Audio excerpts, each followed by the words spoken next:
Captain John Harris crouched behind a shattered wall, scanning the horizon with his rifle raised. The air was thick with the acrid scent of smoke and burnt metal. Above, the sky was a dismal gray, occluded by the remnants of aerial combat. "Status report," John whispered into his comlink. "Area clear, Captain. No Drathix movement detected within 2 clicks," replied Sergeant Max Turner, his voice crackling slightly over the radio. John nodded to himself, eyes still fixed on the horizon. "All right, let's move up. Keep your eyes peeled and weapons ready. We don't know if—" A sharp crackle interrupted him, and a voice broke through, urgent and strained. "Contact! Contact! 3 o'clock! Hostile down!" John whirled toward the direction of the disturbance, catching sight of Corporal Luis Ramirez kneeling next to a fallen figure. The team quickly formed a perimeter around the area as John approached. As he neared, John realized the figure on the ground wasn't a Drathix soldier. It was smaller, less armored, and distinctly different in appearance. It was an alien, yes, but not one of their enemy combatants. Her skin shimmered with an iridescent quality, her features delicate and almost ethereal. "She's still breathing, but barely," Luis reported, checking her vitals. "Looks like she was left for dead." "Why would the Drathix abandon one of their own?" Max questioned, eyeing the alien warily. "She's not one of them," John said, crouching beside the figure. "Look at the insignia on her clothes. It's different. She could be from a faction we haven't encountered yet." The alien's eyelids fluttered and she murmured something inaudible. John leaned closer, trying to catch any intelligible words. Her hand weakly grasped his arm, her eyes meeting his. "Help me," she whispered in broken English, her voice hoarse and filled with pain. John looked back at his team, seeing their uncertainty. He made his decision quickly. "We're taking her with us. Luis, get the med kit. Max, secure our 6. We can't leave her here, not like this." "But sir, she's an alien. How can we trust her?" Max objected. "We can't, but we're not leaving her to die either," John replied firmly, his gaze locking onto the aliens. "What's your name?" "Lyra," she responded weakly. "Okay, Lyra, we're going to help you," John reassured her, helping to gently lift her as Luis returned with the first aid supplies. As they administered basic care, John tried to piece together her story through her intermittent phrases. She was a princess, betrayed and exiled by her own people in a power struggle that mirrored the worst of human conflicts. By the time they had stabilized her as best they could under the circumstances, the sun had begun to set, casting long shadows over the war-torn landscape. John ordered his team forward, Lyra supported between him and Luis. As they moved, John pondered the implications of their new charge. She could be a diplomatic asset or a dangerous liability. Yet, looking down at her, John felt a stirring of something he hadn't expected. Not just duty, but a genuine desire to protect this unexpected survivor from a world as cruel and unforgiving as his own. With each step back to their encampment, the weight of their decision pressed on him. But so too did a flicker of hope. Perhaps not for peace, but at least for some semblance of humanity amidst the chaos of war. Under the cloak of night, the small group navigated through the rubble-strewn landscape, their path illuminated only by the occasional flicker of distant explosions and the soft glow of their tactical lights. John Harris led the way, his mind racing with the implications of their new companion, Princess Lyra, whose presence added an unforeseen complexity to their mission. "Captain, where exactly are we taking her?" Sergeant Max Turner whispered, casting a skeptical glance toward Lyra, who leaned heavily on Corporal Luis Ramirez for support. "We need to find a secure location first," John replied, his voice low. "Somewhere to regroup and figure out our next move." Lyra's condition had stabilized, but her presence was a secret that could not be broadcasted until they understood more. As they trudged through a narrow alley, Lyra's breaths came in shallow gasps, each step a testament to her determination and pain. "I can walk on my own now," Lyra insisted, gently pulling away from Luis. Her voice was stronger now, though her body language spoke of immense discomfort. John watched her cautiously, admiring her resolve. "We appreciate your courage, Lyra, but don't push yourself. We can't afford any delays if you collapse." Lyra nodded, accepting Luis's arm again. "Thank you," she murmured, her eyes scanning the unfamiliar terrain warily. As dawn approached, John led the group into the ruins of what once was a small town. The skeletal frames of buildings provided minimal cover, but it was the best they could manage under the circumstances. He chose a collapsed storefront with walls still mostly intact for temporary shelter. Once settled, John initiated a debriefing, turning to Lyra with clear, uncompromising eyes. Lyra, we need information. You mentioned your people. Why would they abandon a princess? Lyra's eyes darkened, her hands clasping and unclasping in her lap. It's complicated. In our culture, the royal line must be kept pure and strong. My brother believed I was too sympathetic toward other species, including humans. He saw it as a weakness, so he stripped me of my rank and left me on the battlefield, hoping I would be killed by either side. Max exchanged a troubled look with Luis. And you think your brother wants to escalate this war? It's not just about the war, Lyra explained. It's about proving superiority. If he shows he can conquer humans, no one will question his rule. John processed this, his mind racing with strategic implications. So your brother doesn't just want victory, he wants domination at any cost. Yes, Lyra confirmed, her voice barely above a whisper. And he will stop at nothing to achieve it. Then we have more reasons to keep you safe and use the information you provide wisely, John concluded, his decision clear. We'll need to contact HQ at some point, but for now we lay low. Max, set up a perimeter. Luis, help me scout for any resources. Lyra, try to get some rest. As Max and Luis set about their tasks, Lyra looked up at John with a faint smile. Thank you, Captain Harris. I know I'm not what you were expecting to find here. John returned her smile with a nod. Sometimes the unexpected turns are what define us. Rest now. We have a long road ahead. As he walked away to assist Luis, John felt the weight of leadership pressing down on him. Protecting Lyra was not just about safeguarding an alien princess. It was potentially about changing the course of a war. Each step forward was a step into the unknown, but John was determined to navigate it with the honor and duty that had always guided him. The pre-dawn silence was shattered by the distant hum of Drathix drones sweeping the area. John Harris motioned for his team to stay low as the ominous buzzing grew closer. Looks like they're not just scouting randomly anymore, he murmured to Max and Luis. They're searching for something, or someone. Luis glanced at Lyra, who was tucked away in the shadows of the ruined building, her face strained with worry. Think they're onto us? It's likely, John said grimly. Lyra's brother wouldn't just abandon her without keeping tabs. They watched as the drones moved systematically, their lights piercing through the darkness. John knew they had to move soon, or risk capture. Pack up, we're heading out, he ordered. Lyra, can you keep up? I'll manage, she assured him, her voice steady despite her pale appearance. As they prepared to leave, John's radio crackled to life.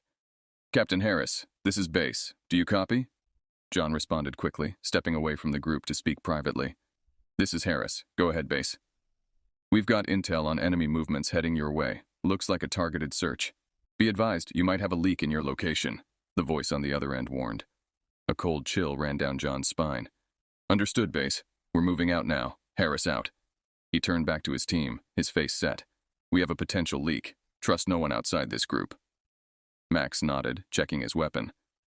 What's the plan, Captain? We head to the secondary rendezvous point. It's less than 3 miles west from here, John said, leading the way as they quickly left their temporary shelter. The journey was tense, with every rustle of wind sounding like an enemy footstep. As they neared a small clearing, the sudden roar of an engine froze them in their tracks. Within seconds, a Drathix hovercraft burst from the tree line, its guns aimed directly at them. Take cover, John yelled, diving behind a fallen log. Gunfire erupted around them, splinters and dirt flying into the air. Luis and Max returned fire, providing cover as John tried to locate Lyra. He found her a few yards away, pinned down by the intense firefight. Lyra, stay down, he shouted over the noise. As the hovercraft circled for another pass, a sudden explosion on its side sent it crashing into the woods. The group looked up in surprise and relief to see a drone spiraling away, smoking heavily. Was that one of ours? Luis asked, puzzled. No time to figure it out now, Max said. Let's move. They sprinted from the clearing, but John couldn't shake the uneasy feeling that gnawed at him. As they slowed to a cautious walk, he addressed Lyra directly. Did you see who shot down that hovercraft? Lyra shook her head. No, but it's clear your people aren't the only ones with internal conflicts. John pondered this, realizing the depth of their predicament. We need to get you to a secure location, fast. Whoever is after you isn't stopping anytime soon. As they continued their trek, the betrayal within his own ranks weighed heavily on John. The potential of a traitor made every decision more critical, every moment fraught with danger. But the resolution to protect Lyra and uncover the truth kept him pushing forward, even as the shadows around them seemed to grow darker with each passing step. After hours of relentless travel through dense, hostile terrain, Captain John Harris and his team finally approached what he hoped would be a temporary refuge. The sky was lightening with the early hints of dawn, casting a soft glow that barely penetrated the thick canopy of the ancient forest. "This is it," John whispered, pointing to an overgrown path barely visible among the foliage. "Old reconnaissance maps show a bunker from the first expansion era around here. It should be shielded from most scanning tech." Max Turner, his rifle at the ready, nodded. "If it's still intact, it could give us the break we need." John led the way, his eyes scanning for any signs of recent activity. As they moved, Lyra's steps grew increasingly labored, her earlier determination waning under the weight of her injuries and the grueling pace. Luis Ramirez stayed close to her, offering support. The path twisted through the underbrush and opened into a small clearing, where the remnants of an ancient structure emerged from the earth like the bones of a long-dead creature. Covered in moss and vines, the bunker's entrance was barely distinguishable from the surrounding greenery. "Here we are," John announced, stepping forward to inspect the entrance. He pulled away some of the vines, revealing a rusted metal door. "Help me with this," he motioned to Luis. Together, they heaved against the stubborn barrier until it groaned open, revealing a dark, musty interior. One by one, they entered, their lights piercing the darkness. Inside, the air was cool and damp, a stark contrast to the humid exterior. The bunker was small, consisting of a main room lined with empty shelves and a couple of smaller rooms, likely used for storage and communications. "It's not much, but it'll keep us out of sight," John said, checking the structural integrity of the room. "Let's get comfortable. We might be here a while." Lyra sank down against a wall, her face pale but her eyes alert. "Thank you, John, for everything." John nodded, then turned to address the group. "Max, set up a perimeter scan. Luis, take first watch. I'll try to get some communications gear working. We need to report in and figure out our next steps." As they each set about their tasks, John worked on an old, dusty radio set, hoping to establish a secure line to his command. After several minutes of tinkering, he managed to catch a weak signal.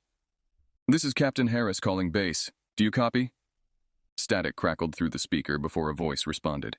"Copy, Captain. We've been trying to reach you. What's your status?" "We've got Princess Lyra with us. She's injured but stable. We're holed up in an old bunker, coordinates to follow on a secure channel. We believe there's a traitor in our ranks," John reported succinctly. The voice on the other end paused. "Understood, Captain. Maintain your position. We're sending reinforcements. Keep the princess safe. She's key to this conflict. And Harris, watch your back." "Roger that," John replied, his gaze shifting to Lyra. He turned off the radio and met her eyes. "Help is on the way, but it might take some time. You're safe here for now." Lyra nodded, a fragile smile crossing her lips. "I trust you, John. I'm ready to tell you everything you need to know about my brother's plans and the Drathix weapons. It's time your people know what they're truly up against." As John sat down next to her, ready to listen, he realized that this bunker wasn't just a sanctuary from the physical dangers of the war-torn planet. It was also a haven for truths that could alter the course of their conflict. With each word Lyra spoke, the stakes grew higher, and so did John's resolve to end this war, not just for humanity, but for the alien princess who had shown him that trust and bravery knew no species. Under the dim glow of the bunker's makeshift lighting, Captain John Harris listened intently as Princess Lyra detailed her brother's sinister plans and the capabilities of the Drathix weapon known as the Starbreaker. The weapon, capable of devastating entire planets, was a far greater threat than anyone on Earth had anticipated. "We need to act, and soon," John concluded grimly after Lyra finished. "The information you've given us could change everything, Lyra.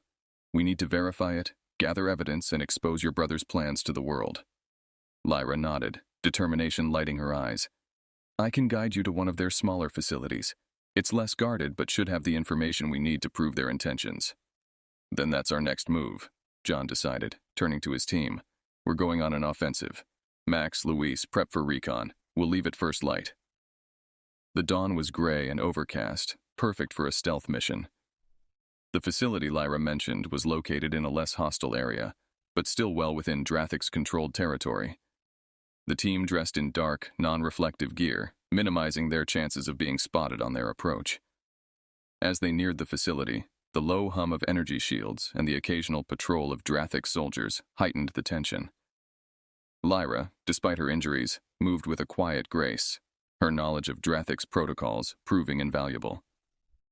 "They use biometric scans for access," she whispered as they crouched behind a ridge overlooking the facility.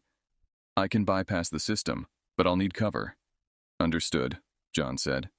"Luis, you're with me. We'll create a diversion. Max, you stay with Lyra.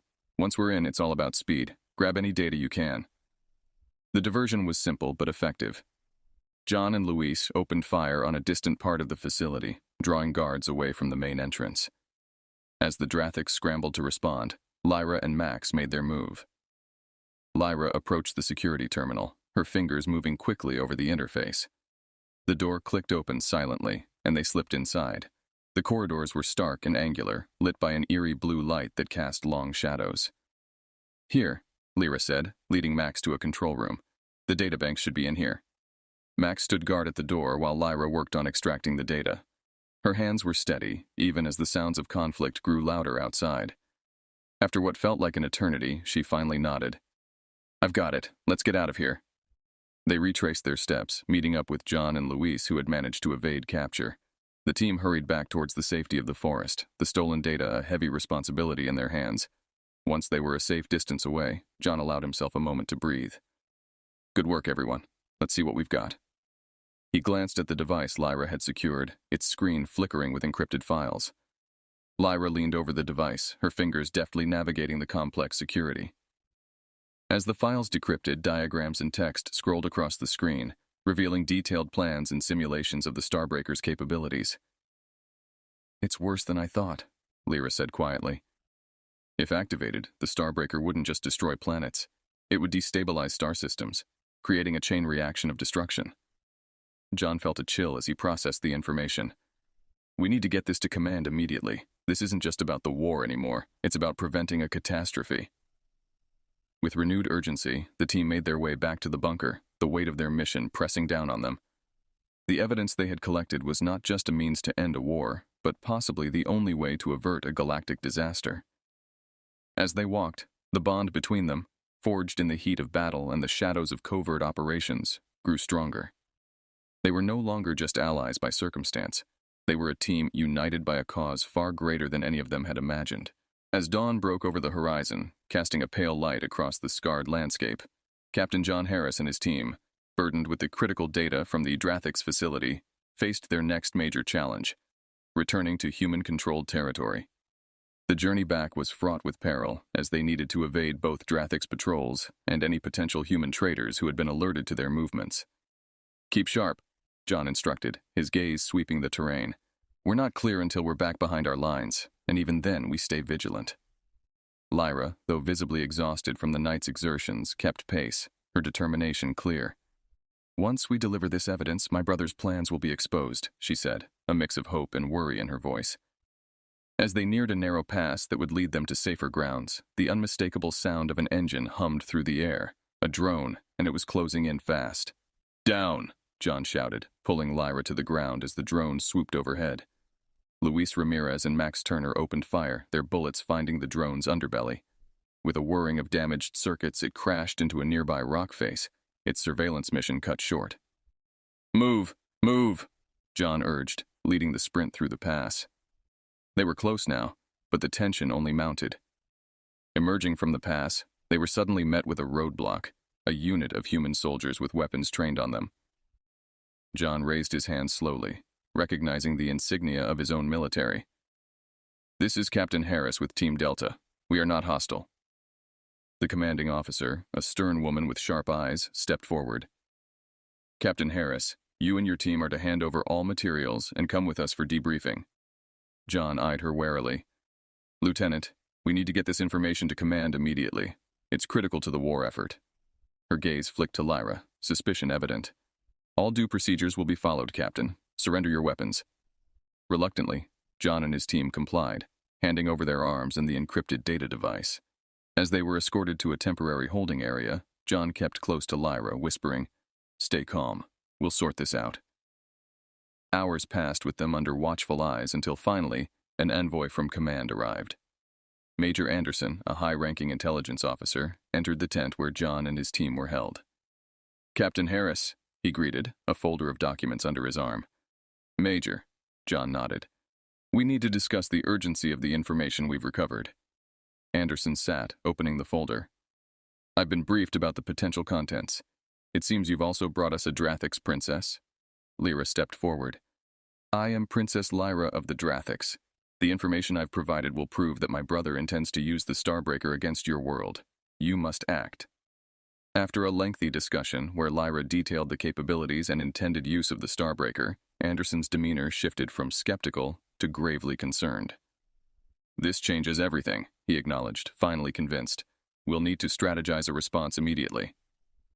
As they were released from custody, John's respect for Lyra deepened. Despite the layers of distrust and the grueling challenges, she had remained steadfast. John and his team were escorted to the main command center, where plans were rapidly being formed in response to the new threat. As they walked, John felt a surge of solidarity. They were no longer just a team. They were the pivotal point on which the war might turn. With the data secure and their mission clear, the battle ahead loomed large, but together they were ready to face whatever came next. After hours of strategic meetings and rapid preparations at the main command center, Captain John Harris and his team were ready to undertake the most crucial mission of the war. With the information provided by Princess Lyra, the military leadership had devised a plan to destroy the Drathix's Starbreaker before it could be activated. The mission was not only to thwart the weapon, but also to end the threat posed by Lyra's brother and his regime. "All right, team," John addressed Max and Luis, his tone imbued with the gravity of their task. "This is it. We're going in hot, and it's going to be dangerous. But we know what's at stake. Humanity, and possibly countless other species, depend on our success." Lyra, now equipped with a protective suit and armed for her own safety, nodded resolutely. "I will lead you through the palace defenses to the Starbreaker's control room. My brother's forces will be heavy, but I know the layouts and the security protocols." The plan was to infiltrate the Drathix capital using a stealth insertion craft, land at a secure entry point that Lyra had identified, and navigate through the palace to reach and destroy the Starbreaker. The operation required absolute precision, given the heavy defenses they would encounter. As they neared the Drathix planet, the tension aboard the craft was palpable. John went over the plan one last time, ensuring everyone was clear on their roles and the contingencies in place. The craft landed quietly in the cover of darkness at the outskirts of the Drathix capital. The city loomed ahead, its towering structures casting long shadows under the moon's light. John led his team swiftly and silently towards the palace, their path meticulously planned to avoid patrols. They encountered their first obstacle, a security checkpoint, faster than anticipated. Lyra stepped forward, interfacing with the security system. "Cover me," she whispered. Within moments, the barrier deactivated, and they moved forward. As they penetrated deeper into the palace, the sounds of the Drathix military mobilizing grew louder. "They know we're here," Luis muttered, checking his weapon. "Stay focused," John replied, leading them through a maze of corridors. "We're almost there." They reached the control room, only to find it heavily guarded. A fierce firefight erupted. John and his team took cover, returning fire with disciplined bursts. Max took a hit, his armor absorbing most of the impact, but the force knocked him down. "I'm okay," Max shouted, getting back to his feet and resuming fire. Lyra, showing a calm only born from royal training, moved to the control panel amidst the chaos. "Cover me!" she shouted over the gunfire. John and Luis provided covering fire, taking down Drathix soldiers as Lyra worked furiously at the controls. The battle reached its crescendo as more Drathix reinforcements arrived. Just as it seemed they would be overwhelmed, Lyra turned from the console, her face alight with triumph. "It's done. The weapon is disabled." Without wasting a moment, John rallied his team. "Fall back! Move!" They retreated under heavy fire, back through the corridors they had memorized on their way in. Explosions rocked the palace as internal defenses triggered in response to the sabotage. Reaching the extraction point, the team boarded their craft under the cover of another team's diversionary tactics. As they lifted off, the palace exploded in a massive fireball behind them, the Starbreaker obliterated within. As they made their escape, John looked over at Lyra, who, despite the exhaustion and adrenaline, managed a weary smile. "You did it," he said, admiration and relief heavy in his voice. "We did it," she corrected, her eyes meeting each of his team members. "Together." The craft sped away from the burning capital, the dark sky slowly giving way to dawn. As the first rays of light pierced the horizon, they illuminated the faces of a team bound by more than just a mission. They had shared a moment that would forever be etched in history, knowing they had not only prevented a catastrophe, but also paved the way for a new beginning. The return journey to Earth was quiet, the weight of what had been accomplished settling over Captain John Harris and his team. Each member was lost in thought, reflecting on the harrowing mission that had not only changed the course of the war, but had potentially shifted the balance of interstellar power. As their craft entered Earth's atmosphere, the familiar sight of the blue planet was a welcome relief. Once they landed, John and his team, along with Princess Lyra, were greeted as heroes. There were salutes, handshakes, and a flurry of media. Yet, amidst the fanfare, there was an urgent undercurrent, as leaders from around the world sought to understand the implications of the Drathix weapon's destruction and what it meant for future relations with other civilizations. Lyra, now recognized as a pivotal figure in the conflict, was asked to address the United Nations. With John by her side, she spoke not only of the threats that had been faced, but also of the opportunities for peace and mutual growth. Her speech was met with standing ovations, a symbol of hope for a united interstellar community. In the days that followed, John and Lyra worked closely with global and interstellar leaders to establish a framework for peace talks. As they navigated this new diplomatic landscape, the bond between them deepened, rooted in shared experiences and a mutual desire to forge a better future. One evening, as they walked through the gardens of the United Nations headquarters, John turned to Lyra. "It's strange," he began, "how life throws us into the paths we're meant to take. If you hadn't been left behind, none of this might have happened." Lyra nodded, her gaze taking in the serene setting.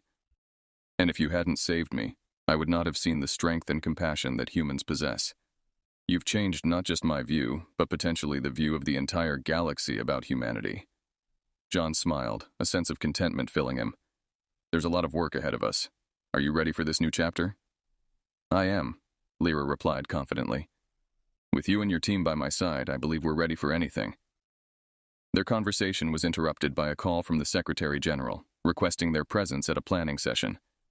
As they headed back to the building, John felt a sense of purpose that went beyond military duty, a purpose that was about building and maintaining peace. The story culminated in a grand ceremony where John, his team, and Lyra were formally recognized for their bravery and crucial role in averting a galactic disaster. As medals were pinned and hands were shaken, John looked out over the crowd, seeing faces filled with hope and determination. Later, standing on a balcony overlooking the city, John reflected on the journey that had brought them here. The world was still imperfect, and the future was uncertain, but there was a sense of promise in the air. He turned as Lyra joined him, her presence a reassuring reminder of the progress they had made together. "The road ahead is long and likely fraught with challenges," John said, his voice contemplative. "But for the first time in a long while, I feel hopeful about the future." Lyra took his hand, her touch warm. "As long as we face it together, I share that hope." As the sun set, casting a golden glow over the city, John and Lyra looked out over a war-torn yet resilient landscape, now teeming with the potential for peace and unity. In this new dawn, they stood together, not just as a soldier and a princess, but as beacons of a hopeful future, ready to guide humanity and their allies into an era of understanding and cooperation.